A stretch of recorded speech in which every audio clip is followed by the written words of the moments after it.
Hello everyone, আলহামদুলিল্লাহ আলহামদুলিল্লাহ। আজকে আমার মেয়ে রান্না করছে। আপনারা চলেন কীভাবে কী রান্না করছে আমি নিজেও জানি না। যাক, আমি আল্লাহর কাছে শুকরিয়া আদায় করি। এরকম রান্না করতে পারলে আর কি লাগে? মেয়ে বাচ্চা মানুষরা ওরা যদি পারে তাহলে আর কি লাগে? আলহামদুলিল্লাহ, আল্লাহর কাছে শুকরিয়া করি। চলেন আপনাদের মাঝেও শেয়ার করছি। প্রথমে পেঁয়াজ দিল।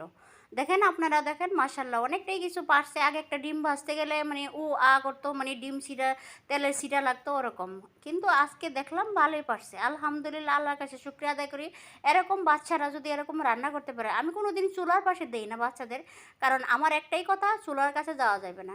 প্রথমে পেঁয়াজগুলো একটু ভাজছে আর কিছু বরবটি ছিল ওটা দিয়ে দিয়েছি। দেওয়ার পরে ডিম দিল। ডিমটা একটু গ্রেট করে নিচ্ছে। তেল দিল, লবণ দিল। তা যাক, আমি কিছু বলার নাই, মানে আমার কাছে অনেকটাই ভালো লাগছে। কারণ এরকম রান্না দেখেন, বাঁধাকপিগুলো খুব সুন্দর করে কাটছে। আমি তো এরকম কোনোদিন কাটতে পারবো না। আবারও লবণ দিচ্ছে। সো ফাইনালি বাট দেখতে থাকেন আপনারা। মেয়ে তো মাশাল্লাহ দিলে যাক, এ বয়সে মানে গ্রামের বাড়িতে ওরা অনেকটা পারদর্শী থাকে। ওরা ভাতের মার ফালাইতে পারে, রান্না পারে, ঘর ঝাড়ু দিতে পারে, উঠান ঝাড়ু দিতে পারে, আর অনেক কিছু পারে। কিন্তু আমরা শহরের পাড়ে থাকতে গেলে আমাদের বাচ্চাদের একদম নিষিদ্ধ যে চুলার কাছে যাওয়া যাবে না, আগুন লাগবে, হাত পুড়বে, হাতে তেলের ছিটা লাগবে। আমরা চাই না মারা। এই যে আমরা আবার তেলটা মনে হয় কম ছিল তার জন্য দিছে। আমরা মারা এতটা আদর করি বাচ্চাদের, কপালে কি থাকে জানি না। দেখেন, আবার এখানে সাদা তিল ছিল, ওইগুলাও দিছে, জানি না কি মনে করে দিছে, হয়তো ভালোর জন্য দিছে।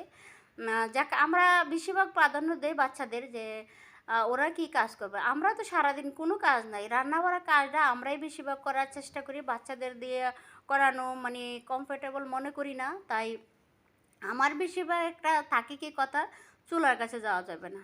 তবে ওরা ইচ্ছা করে যদি করে তাহলে তো আলহামদুলিল্লাহ, আল্লাহর কাছে খুশি খুশি আমি শুক্রিয়া আদায় করি। দেখেন, নুডলসগুলো সিদ্ধ করছে, খুব ভালোভাবে সিদ্ধ করছে। যাক, নুডলসগুলো দিয়ে দিল। দেওয়ার পরে আবারও ফাইনালি দেখতে থাকেন আপনারা। যাক, আমি আর কি বলবো, তাহলে এরকম বিকালে নাস্তা যদি ওরাই নিজের হাতে তৈরি করে খাইতে পারে, নিজের টেস্টটা নিজেরাই বুঝতে পারবো যে আজকে কি ভালো হয়েছে না মন্দ হয়েছে।